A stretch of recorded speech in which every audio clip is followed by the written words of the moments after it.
Hey guys, it's Kai. This here is the Asus ROG Zephyrus S GX502.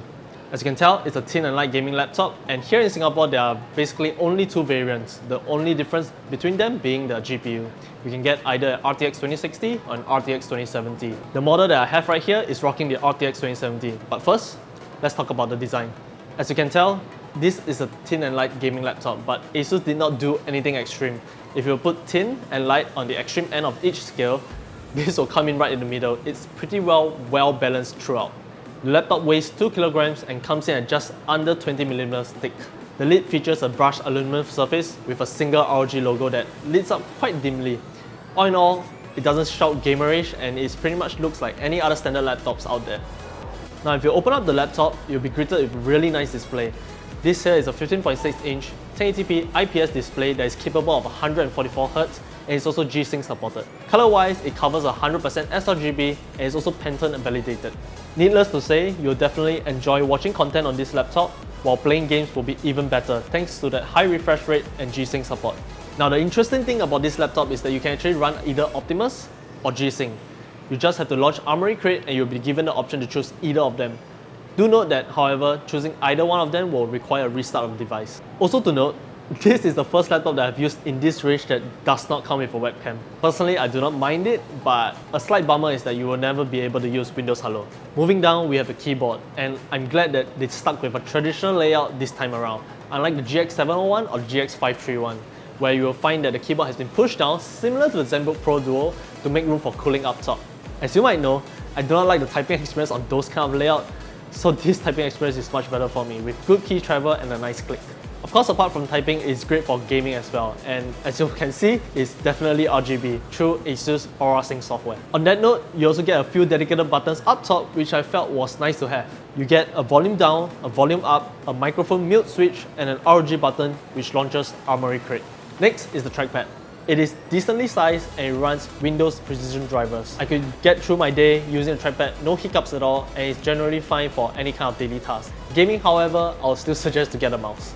So far, my only gripe here with this laptop is the material that it used for the keyboard deck. It's coated with a kind of rubber material that's similar to older Alienware models. The material is nice to the touch and it feels pretty cool even while gaming, but it picks up oil stains rather easily. Only time will tell, but it is something to take note. Ports wise, you get a pretty decent amount despite it being a thin and light gaming laptop, which was a pleasant surprise. On the right, you get a Kensington lock, 2 USB 3.1 Gen 1 ports and a USB 3.1 Gen 2 Type-C port that supports DisplayPort 1.4 and power delivery as well.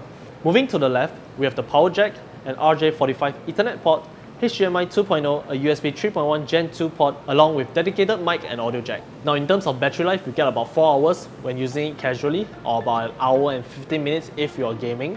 One thing to note, however, is that whenever you plug out the charger off the laptop, the screen will default back to 60Hz. You can still set it to 144Hz, but you have to do it manually each time. If you want to run 144Hz, expect slightly shorter battery life. We now move on to the core of this review, which is gaming. Our model right here runs an Intel Core i7-9750H, a full-size RTX 2070, not the max SKU, 16GB of RAM and a 1TB NVMe SSD. In World War Z, you can comfortably play at 1080p Ultra with an average frame rate of 72. Gameplay is nice and smooth, no hiccups at all. A new title in our collection, Division 2. You can expect a solid 62 frames per second while playing at 1080p Ultra settings. Soar the skies in Ace Combat 7, where playing at 1080p high will get you an average of 130 frames per second. This game looks gorgeous on that high refresh rate display and is simply amazing. In Battlefield 5, 1080p Ultra will net you roughly 90 frames per second, or if you want ray tracing, enabling DXR will drop that down to 42 frames per second.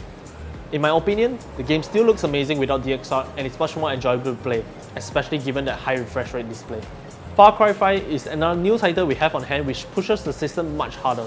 Playing at 1080p Ultra will get you just shy of 60 frames per second. Last but not least is Witcher 3, which still looks great to this day. 1080p Ultra with Hairworks on will net you over 70 frames per second. All in all, this laptop will definitely handle anything that you can throw at it. And given that high refresh rate display, it is also great to play on. Now for the creatives out there, I've also run a couple of benchmarks which you can use as comparison to previous reviews that I've done. In DaVinci Resolve, the 10-minute 1080p edit took 10 minutes and 35 seconds to render, while the 15-minute 4K edit took 23 minutes and 7 seconds. In Cinebench R20, the multi-thread test will net you a score of 2,459, while single thread will net you a score of 420. Temperatures are also really well maintained despite the given form factor, because this is something that Asus has done with the Zephyrus line, where you lift the lid of the laptop, you will actually push the laptop off the table, given a hinged design down below. So you can expect the CPU hitting roughly 89 degrees Celsius on average, while the GPU fares better at 84 degrees Celsius. Now it's technically not the best, but I have to mention that these temperatures were achieved at pretty great clock speeds, with the only sacrifice being noise. Honestly, this laptop really gets loud, and it's noticeable even in a noisy environment. My suggestion, if you are playing games, get a headphone. Now, opening up the Zephyrus S GX502, you'll be able to see the 76 Wh battery right below, flanked by two bottom firing speakers. You get two slots of M.2 NVMe SSDs, which will also enable you to run RAID if you like, and also just a single slot for RAM. Now, the one thing to note is that this laptop comes with soldered on 16GB of RAM from the start, so you only get a single slot, which means you can only upgrade to 32 gigs of RAM at the most. My suggestion is to actually go ahead and do that, because not just because of the RAM amount, but more so that you are able to run dual channel memory instead of single channel, which will yield much better performance in games. The last point that I want to touch upon is price. This configuration right here comes in at just under 4,000 Singapore dollars.